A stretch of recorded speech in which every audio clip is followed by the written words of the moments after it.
ciljem poticanja održivog razvoja lokalnog ribarstvenog i akvakulturnog područja i jačanja uloge ribarstvene zajednice, Lagur Istarski švoj dodijelio je odluke o odabiru 3 projekta za mjeru 5, odnosno organizaciju edukativnih događaja u svrhu jačanja svijesti o savjesnom korištenju ribarstvenih resursa te zaštiti mora i voda.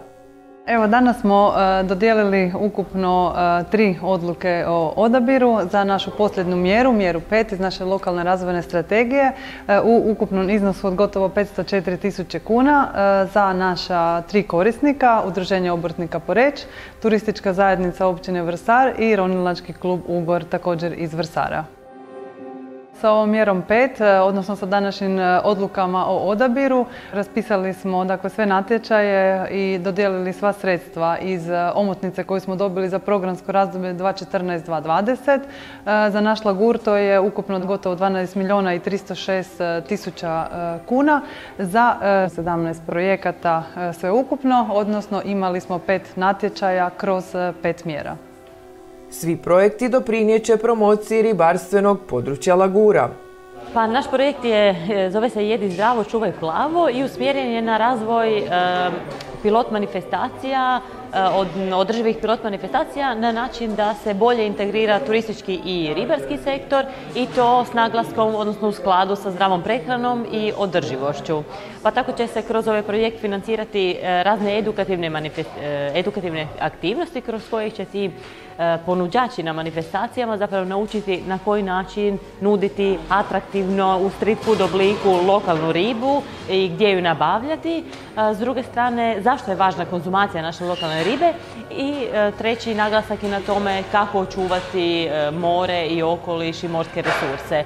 Tako da će kraj tog, recimo kruna tog projekta biti 2 pilot manifestacije gdje će se u street food obliku nuditi te lokalne namirnice gdje se mladi naraštaj kao ponuđači, ali s druge strane lokalno stanovništvo i turisti nekako obrazovati kroz tu manifestaciju na konzumaciju lokalne ribe, na konzumaciju zdravih proizvoda, ali istovremeno i na očuvanje ribarske tradicije i zaštitu mora i morskih resursa.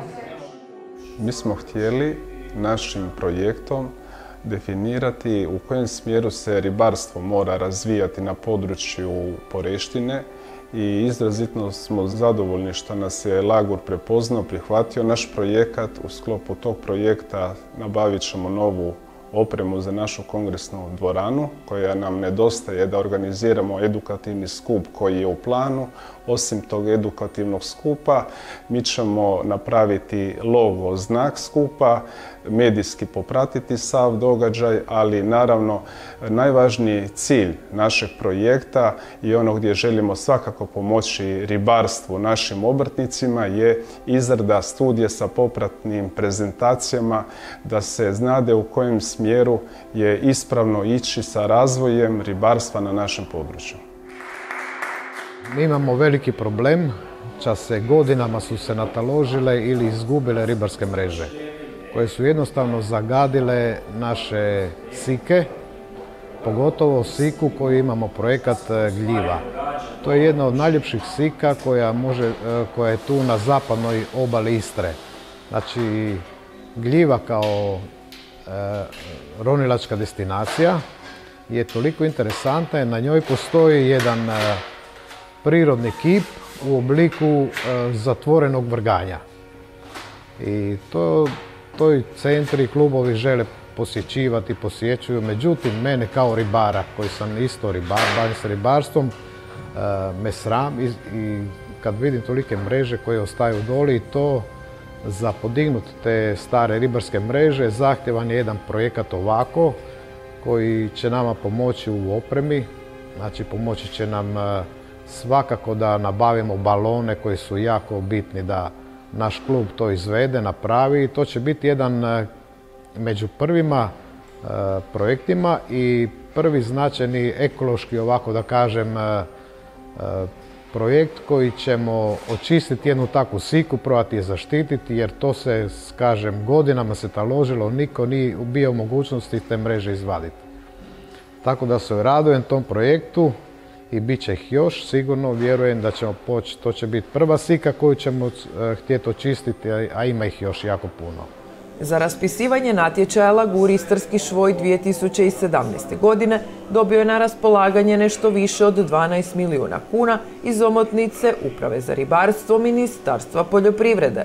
Mi smo kroz ovu našu omotnicu pokušali strateški razmišljati, odnosno povezati sve ove mjere i projekte koji se financiraju, a na način dakle, da postignemo što veći učinak, tako da jedan od strateških, odnosno dugoročnih vizija i ciljeva Lagura je povećanje potrošnje dakle, ribe u odgojno-obrazovnim ustanovama, tako da smo kroz nekolicinu mjera povezali dakle, i samo dakle, mogućnost povećanja, tako da smo evo za naše vrtiće i škole financirali opremanje kuhinja. Sa druge strane financiramo dakle i naša vozila i prodajna mjesta, ali znači ta prodajna mjesta i vozila moraju garantirati prijevoz i imanje dakle minimalno 60% lokalne ribe u svom sveukupnom asortimanu. Svi projekti trebali bi biti završeni do kraja 2023. godine. Sa ovim zaključujemo ovo programsko razdoblje koje je iza nas 2014-2020 i okrećemo se dakle planiranju naše nove strategije, naše nove omotnice. Naravno da moramo čekati na određene dokumente, uredbe Europske unije, naše Ministarstvo poljoprivrede, Upravu za ribarstvo da nam da pravila i omotnice za iduće programsko razdoblje 2021-2027 koje nas čeka isto tako se nadamo ovako lijepim i funkcionalnim projektima.